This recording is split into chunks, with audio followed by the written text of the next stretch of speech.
I'm Sophie Anderson. At 28, I believed I had finally created a life completely separate from the father who discarded me with nothing but a suitcase and some garbage bags at the age of 18.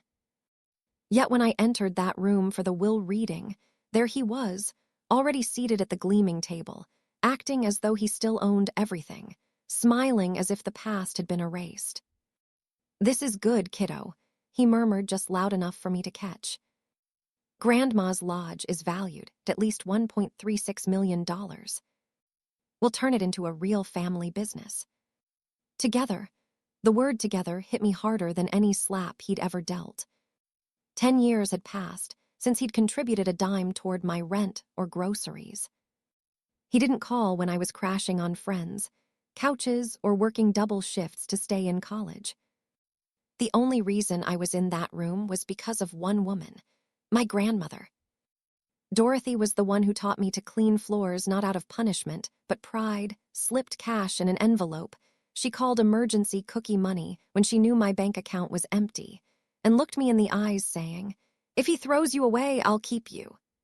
Weeks after her funeral, a formal letter summoned me to the reading of her will. I knew she owned a mountain lodge. Our lodge perched high on Willow Creek Mountain like a stubborn secret, but I never imagined it was worth over $1 million. And I certainly never expected the man who severed ties with me to show up acting like a devoted father, already plotting how to divide her inheritance. When the judge cleared his throat and turned to the will's final page, a chill of certainty settled over me. Whatever Grandma had penned there, it wouldn't be the family business my father envisioned. And once those words were spoken aloud, they would either save me or destroy me in front of the very people who had already decided to watch me fall.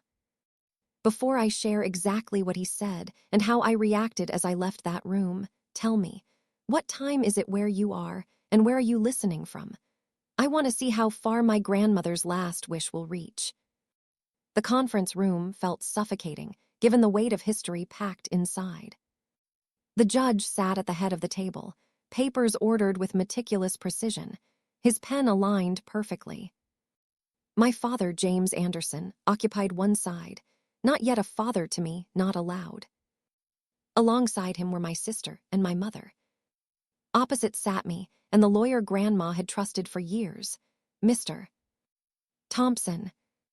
He adjusted his glasses, glanced down at the top page, then gave me a brief nod as if saying, "This will hurt, but it's necessary. We are here to execute the last will and testament of Dorothy Anderson," the judge declared. "All parties present." My father was the first to respond. "Yes, Your Honor," he said smoothly. "We are eager to honor my mother's legacy as a united family." I nearly laughed. United family?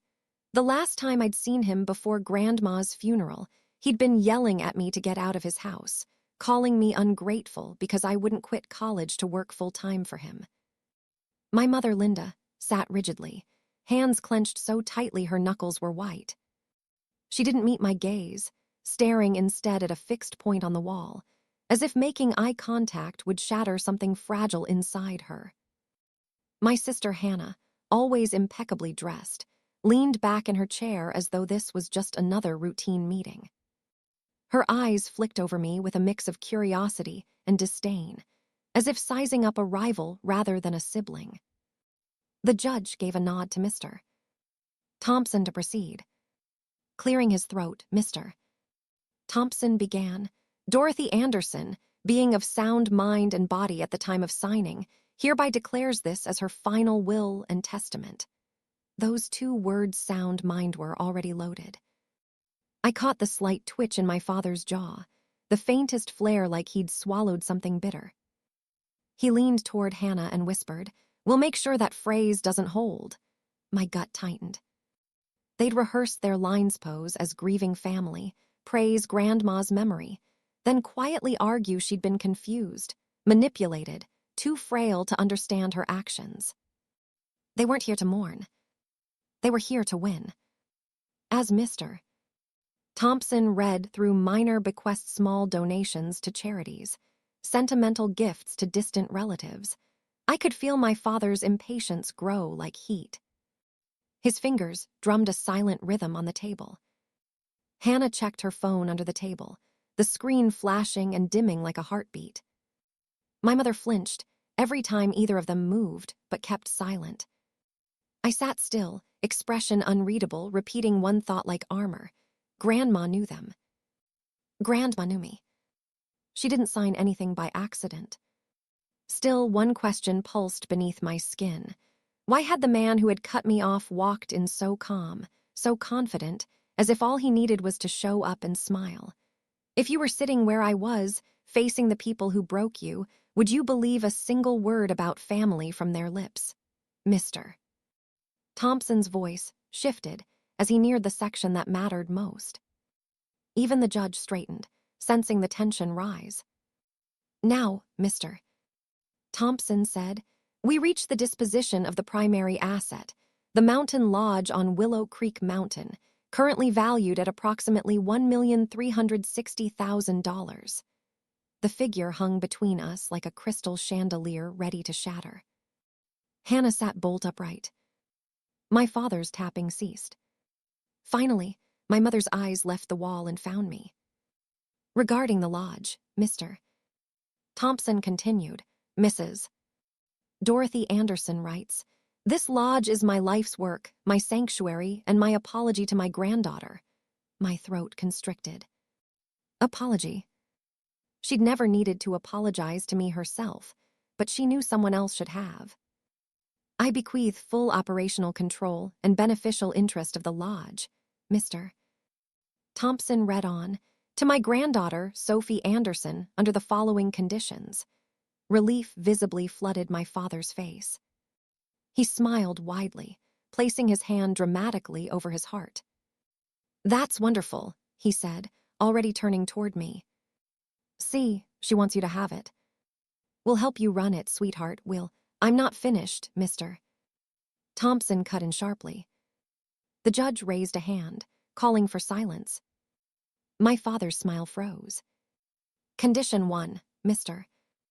Thompson said.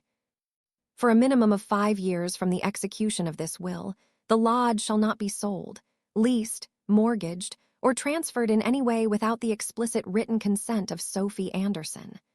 A muscle ticked in my father's cheek. Hannah's mouth fell open in disbelief. Condition 2, Mr. Thompson went on. No family member, including but not limited to my son, James Anderson, my daughter-in-law, Linda Anderson, or my granddaughter, Hannah Anderson, shall have managerial authority, controlling interest, or the power to make binding decisions regarding the lodge's operations without Sophie Anderson's expressed written approval. A heavy silence swallowed the room. My father broke it with a bitter laugh. She must be joking, he muttered. Mr. Thompson looked up, expression impassive. Condition 3, he said evenly. If any family member contests this will, challenges Sophie Anderson's authority, or attempts to undermine the operational independence granted here, the lodge shall be transferred in full to the charity Haven for Youth, and no Anderson family member will retain ownership, profits, or rights connected to the property. Hannah gasped, one hand flying to her mouth. My mother closed her eyes, bracing herself. My father froze entirely. His eyes darkened, and for the first time, the confident mask slipped. That's insane, he snapped. My mother loved this family. She wouldn't threaten to give everything away to strangers over childish words. Mr. Thompson calmly slid a document forward. This clause was drafted by Mrs. Anderson herself, in my presence, and reviewed multiple times. She was lucid every single time, James. I stared at the page. Grandma's signature was there, looping and bold beneath a paragraph that felt like a grenade aimed squarely at my father's greed. If he pushed too hard, if he tried to take what he wanted, it wouldn't just be him who lost. We all would. And she had entrusted me to hold that line. Anger flared in my father's voice. Or she was manipulated, he growled. People get confused when they're old. She was babbling nonsense near the end. I heard it myself. You visited twice in 3 years, I said quietly. Every eye snapped to me. You heard only what suited you. For a moment, our eyes locked, and the weight of our history pressed down on the table like a stack of legal papers. The night he told me to obey him or leave, the echo of the front door slamming behind me, and the silence that lasted 10 years, all of it flooded back. I realized then that Grandma's clause wasn't mere revenge. It was a challenge. Would I protect what she left me, even if it meant burning what remained of my family? And if you were in my seat, holding a legacy that could vanish at the slightest crack, would you risk losing everything to stop the ones who already discarded you once? The formal reading was over, yet the true confrontation ignited the instant we stepped into the hallway. Above us, the fluorescent bulbs droned, bathing everything in a harsh glow that sharpened every facial expression and exposed every falsehood. Hannah marched forward, her heels striking the floor sharply, echoing like gunfire. My mother stayed behind the others, clutching her purse tightly as if it could swallow her whole. My father positioned himself directly in my way, standing firm in the hallway with the ease of someone accustomed to wielding intimidation. We need to talk, he said quietly, but not quietly enough to keep Hannah and Linda from hearing. About reality, I replied, folding my arms. Reality is a signed will and the judge who just approved it. His smile was rigid, lips pulled tight with no hint of warmth. Reality is you have no clue how to manage a multi-million-dollar estate.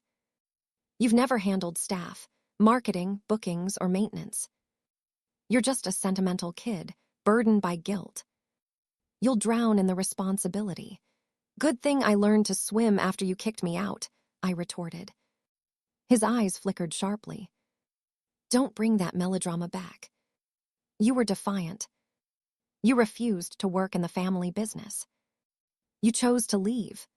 I recalled how, a decade ago, he'd towered over me in the doorway, yelling to take my attitude elsewhere and see how far my degree would get me when I was starving. Funny how, in his telling, I had simply opted to walk away. You disown me, I said steadily. You told me I wasn't your daughter anymore. His jaw clenched. Words spoken in anger, he muttered. You know how family fights go, but this, he gestured toward the conference room. This is about generational wealth, Sophie. It's bigger than old grudges. Your grandmother wanted everyone to benefit. She was confused, manipulated, whatever the case. We can fix this. Work together. Tweak a few things, make you the public face, and everyone wins. Everyone, I asked. Or just you? Hannah spun back toward us, her eyes blazing. It's not complicated, she snapped. You signed some papers giving Dad and me equal control, and we transformed the lodge into a luxury resort. We already have investors lined up. You really think your sentimental memories with Grandma matter more than that? Those memories built the lodge, I shot back. While you two ignored her calls, I learned every creaky floorboard, every guest story. She didn't leave me a cash cow, she left me a home. My father stepped closer, lowering his voice to a threatening whisper. Listen closely, Sophie. If you try to handle this alone, you'll fail. Bookings will vanish, upkeep will bankrupt you, and when you finally come crawling back, it'll be too late. You'll have lost your chance to be part of this family again. Is that really what you want? For a moment, the old fear seeped back into me, the fear of solitude, of lacking a safety net, of nights spent counting the last dollars in my wallet. But then I remembered who had truly kept me alive. Not the man before me, but the woman whose signature now shielded me from him. I already lost this family, I said quietly. The day you threw me out, you made that choice for both of us. Grandma gave me a second chance, not to crawl back, but to build something that's truly mine. His features hardened, the charm vanishing to reveal raw fury. You're making a mistake you can't undo, he hissed. You think a charity clause scares me? You think I won't fight? I think, I answered, That's exactly what she was counting on. For a heartbeat, we faced off his threat, my defiance, my mother's quiet sob behind him, Hannah's impatient scoff. Then he leaned in, nearly nose to nose. "If you turn this into a war," he said, "don't cry when you lose everything. Not just the lodge, but your reputation, your future, all of it." He turned and left, Hannah trailing beside him, their silhouettes retreating down the hallway like an ominous warning. My mother stayed behind, eyes glistening, lips quivering, but when she tried to speak, no words came. She gave me a broken look before following them. I remained alone, heart pounding in my ears, my father's threat echoing relentlessly in my mind. Was that a warning from a parent? Or an announcement of battle from a man who couldn't bear to lose control?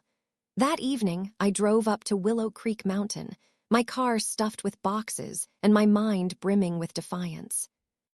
As I rounded the final curve, the lodge emerged through the trees, both familiar and wild. The wooden siding, which Grandma had insisted on repainting every spring, was weathered but sturdy, just like her. The front porch sagged slightly, but the valley view stretched wide, making troubles seem insignificant. I inhaled deeply and unlocked the door with the key now mine by law. Inside, the air smelled of pine cleaner and stale coffee. It should have felt like a burden, but instead, it felt like the answer. I didn't dive into spreadsheets or profit forecasts first. Instead, I started with a corkboard. I pinned up photographs, families laughing by the fire pit, children racing across the lawn, couples watching sunsets from the balcony. On blank cards, I wrote Grandma's words. "People don't come here for perfection. They come to remember they're still alive." Then I sketched out ideas-theme weekends for families, corporate retreats focused on reconnecting, off-season packages to keep things busy year-round. My revenge wouldn't be shouting at my father. It would be fully booked rooms and waiting lists. "So this is the war room," Mark said when he walked in. He'd been my friend since college, the one who once covered my phone bill with his grocery money, because he was tired of hearing my number disconnected every other month. He leaned casually against the doorway, taking in the board cluttered with photos, maps, and notes. It's very organized chaos with passive-aggressive inspirational quotes. I laughed for the first time that day. "Grandma left me the lodge," I told him, "and a nuclear clause that sends it to charity if anyone contests. Dad's already seething. He's coming. I just don't know when. Then we make this place so solid," Mark said, "that when he comes, he crashes headfirst into a wall of booked calendars and glowing reviews." We got to work. Local contractors repaired the roof, updated plumbing, and refreshed rooms without erasing their charm. I converted a storage room into a small library filled with board games and children's books. Mark helped set up a basic website, then talked me into filming a shaky video tour on my phone, explaining what Grandma's lodge was and my vision for it. Within weeks, the first bookings trickled in. A couple celebrating an anniversary, a family reunion, old friends escaping the city. Guests left notes in the comment book about how peaceful the place was, how it reminded them of childhood. Each positive review felt like another brick in the wall between my father and his plans. Of course, he didn't stay quiet. Rumors began swirling around town that I was overwhelmed, that the lodge was unsafe, that Grandma had been confused when changing her will. At the grocery store, I overheard someone saying, "James is just trying to protect what's rightfully his. That girl barely knows how to run her own life." I pretended not to hear, but later that night, sitting on the porch with Mark as the last guest's car disappeared down the mountain road, I admitted, "What if he's right? What if I wreck this place and prove him right about me?" Mark didn't break his gaze from the horizon. "He disowned you because you wouldn't be his employee," he said. "Now he's furious because you refuse to be his subordinate in this either. Failure would prove him right. Success will drive him mad. Which do you want?" I thought of my father's face when he discovered the charity clause, how his confidence cracked. I thought of Grandma's signature beneath those impossible terms. Success, I said.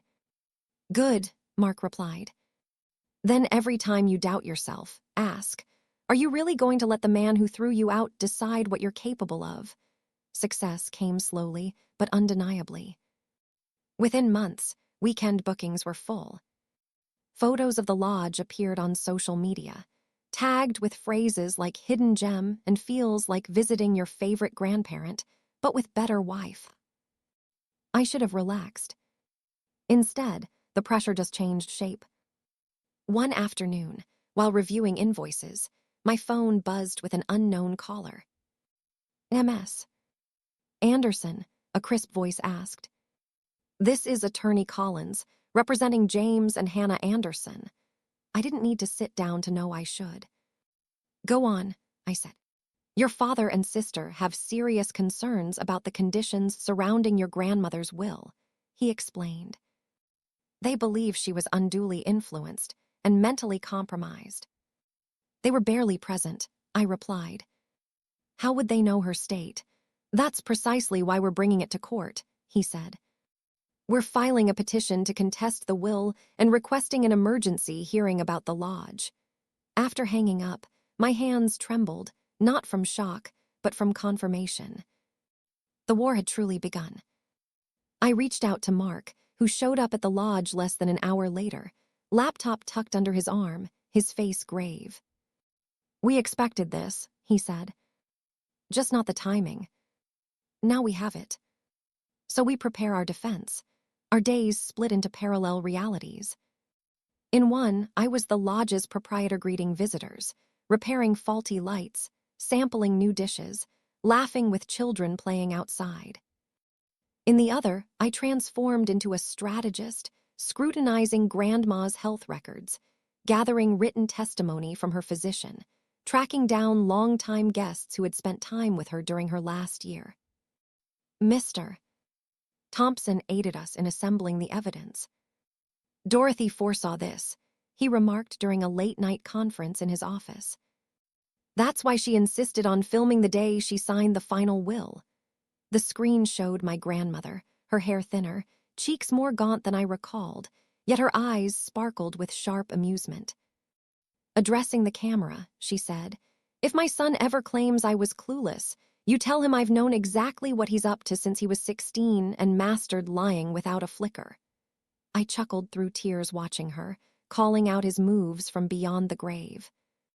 Meanwhile, in town, my father spun a different narrative. Taking my mother and sister to local events, church services, community meetings, business gatherings, he told anyone within earshot that he was devastated by how things unfolded. Mom didn't understand, he'd say, shaking his head with sorrow. She loved us all, but some lawyer twisted her words. Now Sophie's caught in the middle. We just want the lodge back in the family where it's meant to be. Some believed him, others remained skeptical. I noticed the division in how neighbors greeted me, some warmly, others with tight smiles and hushed whispers as I passed. The emotional strain was intense. More than once, I lay awake in an empty guest room, staring at the ceiling, imagining every possible scenario. Losing the lodge, my father celebrating a courtroom victory, Grandma's legacy reduced to a mere asset on a spreadsheet. Near midnight one night, I found my mother seated in the dark kitchen. She jumped when I flicked on the light. I can't sleep, she murmured. James is relentless. I noticed, I replied. She appeared older, with deep lines etched around her eyes. He's borrowed money, she admitted, barely above a whisper. He's promised investors that once the will is overturned, the lodge will secure a new project. If he loses, she trailed off, but I understood. Losing wouldn't just bruise his pride, it would ruin him financially. A stab of guilt pierced my anger. Then I remembered all the times she silently watched him crush me. He made his choice, I said. He chose to fight for what Grandma didn't want him to have. Her gaze held a mix of sorrow and something almost like envy. You sound just like her, she whispered. She never backed down either. I poured a glass of water and leaned against the counter. "Mom, do you think she knew exactly what she was doing when she wrote that will?" I asked. She stared down at the table for what felt like forever, then slowly nodded. "Yes," she breathed. "She knew every detail. Would you say that under oath?" I pressed. She flinched. "I am not sure." Rising abruptly, she grabbed her coat and left without another word. As the door clicked shut, I realized this wasn't merely about facts. It was about who had the courage to speak them aloud. After living a lifetime under someone's control, how difficult would it be to finally voice the truth, knowing it might break them? The emergency hearing arrived on a gray, chilly morning, as if the sky itself sensed what was coming. I dressed simply. A black dress, a blazer, and the old silver necklace Grandma gave me at 16. Mark drove me to court, his hands steady on the wheel. "Remember," he said, "this isn't about showing you're flawless, but about proving you were the one she trusted, and had every right to." Inside, the courtroom felt blinding, too exposed. My father sat at the plaintiff's table in a pricey suit, like a man expecting an easy win. Hannah sat beside him, absorbed in her phone, while their lawyer organized a neat stack of folders. My mother sat behind them, eyes fixed on the floor. On our side, it was just me, Mr. Thompson, and Mark sitting in the front row. The judge, the same as at the will reading, called the session to order. "We are here to review the petition filed by James and Hannah Anderson challenging Dorothy Anderson's will, specifically concerning the Willow Creek Mountain Lodge's disposition." My father's attorney opened with a polished, rehearsed speech. He depicted Grandma as a confused, elderly woman, deeply fond of her granddaughter, but incapable of complex financial decisions. He portrayed me as emotionally fragile and susceptible to influence, implying that Mr. Thompson and I had manipulated her into excluding the rest of the family. I clenched my jaw but remained silent. When my father took the stand, he gave a performance worthy of applause. He spoke of working tirelessly to provide for the family, of the pain he felt when I distanced myself, of his shock at discovering he'd been turned against in his mother's final days. He even dabbed at his eyes with a handkerchief. Had I not known him, I might have been convinced. Mr. Thompson's testimony was quieter, less theatrical. He presented dates, documents, medical evaluations demonstrating Grandma's mental clarity, emails where she clearly expressed her lodge intentions long before her health worsened. Then he called me forward. "We call Sophie Anderson to testify." My legs felt leaden as I rose, but the moment I sat and placed my hand on the Bible, something inside steadied. I spoke truthfully about the years spent with Grandma at the lodge, the nights on the balcony as she shared stories about building the place from the ground up. I recounted her grimace whenever my father pressured her to expand recklessly, taking on debts she opposed. I repeated her words about the will. "If your father wants the lodge, he must want you first. If he can't, he gets nothing." My father's lawyer cross-examined me, attempting to depict me as bitter, vengeful, seeking revenge. "Isn't it true," he asked, "that you harbor unresolved anger toward your father for disowning you?" "Of course," I answered calmly, "but my anger did not write the will. My grandmother did." "And isn't it possible," he pressed, "that your grandmother, overwhelmed by guilt or confusion, overcorrected and gave you more authority than she intended?" "No," I said firmly. "It's more likely my father underestimated how clearly she saw him." A soft murmur swept through the courtroom. The judge gently rapped his gavel. "Order," when Mr. Thompson called our final witness. My father's confidence visibly faltered. "The defense calls Linda Anderson," he announced. My mother seemed on the verge of fainting. For a moment, I feared she'd refuse. Then, step by step, she rose and walked to the Stand Each movement, a quiet act of rebellion against the man she'd supported for decades. "Mrs. Anderson," Mr. Thompson began gently, You were present during many conversations between your mother-in-law and the family. Could you describe what you observed about her mental state when discussing her will? My mother's hands trembled in her lap. She glanced at my father, whose expression barely concealed a threat. Then she looked at me. I didn't plead. I just let my eyes ask the silent question, "Who do you want to be today?" Dorothy was, my mother started, voice shaking but unwavering. Stubborn. She was firm about her wishes, even if we didn't agree. She knew the numbers, the dates, the details. She recalled things from years earlier. She was not confused. My father's lawyer objected, but the judge overruled him. "Continue, Mrs. Anderson," she swallowed and said. "She told me more than once she was leaving the lodge to Sophie's care. She believed James would never treat it as anything more than a business. She didn't trust him with it." Her words struck like a hammer. My father's face flushed crimson. "Linda," he hissed under his breath, but the microphone caught it. "What are you doing?" She flinched but pressed on. Dorothy was not manipulated. She wanted to protect what she built, and she believed Sophie would protect it too. For the first time, my father looked truly shocked, not at the legal consequences, but because the woman who had followed him for so long had stepped out of his shadow. The rest of the hearing passed in a blur. The video of Grandma speaking to the camera, the doctor's testimony, financial records revealing my father's risky investments tied to the lodge's equity. Mr. Thompson didn't just defend the will, he exposed my father's true motives. When closing arguments concluded, the judge paused, reviewing his notes.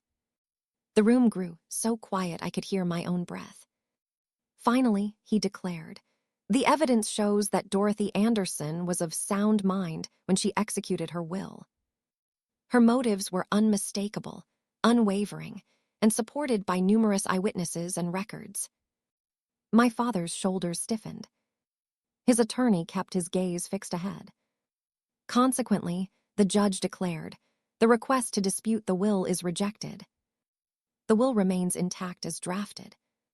Management of the lodge stays in Sophie Anderson's hands under the outlined terms." A wave of relief surged through me so strongly, I nearly missed what followed.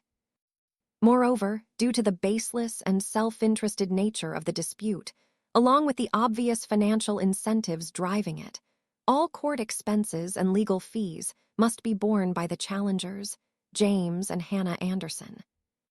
Silence fell like a heavy weight. My father's lips parted and closed repeatedly, without uttering a word. Hannah looked at him in shock.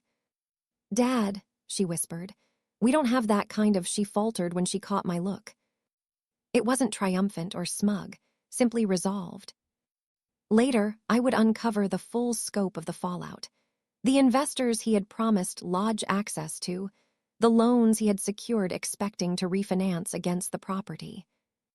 The court's ruling did more than just saddle him with legal bills. It activated clauses in his contracts. Within a matter of months, he began liquidating possessions he had boasted about for years. Cars, a vacation condo, parts of the very enterprise he had once said I was ungrateful for not joining. Ultimately, it wasn't my doing that shattered his legacy.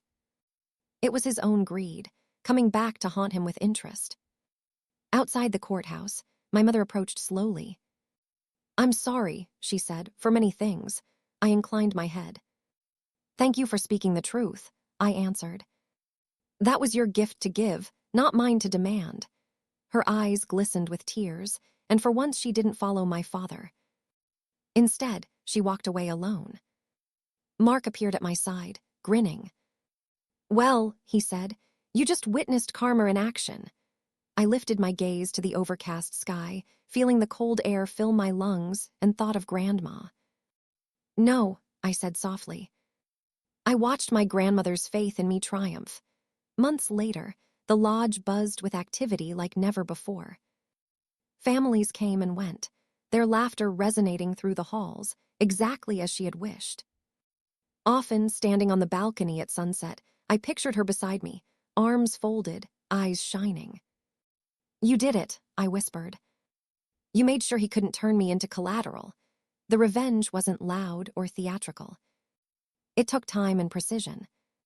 Success that eluded his control. Truth that defied his revision. Consequences that couldn't be escaped. Yet as I observed children chasing each other across the lawn and couples holding hands by the fire, another question arose. Softer, more complex. When justice finally arrives, and the person who wronged you suffers a penalty they knowingly accepted, what becomes of the part of you that still wishes they had simply chosen to be better instead?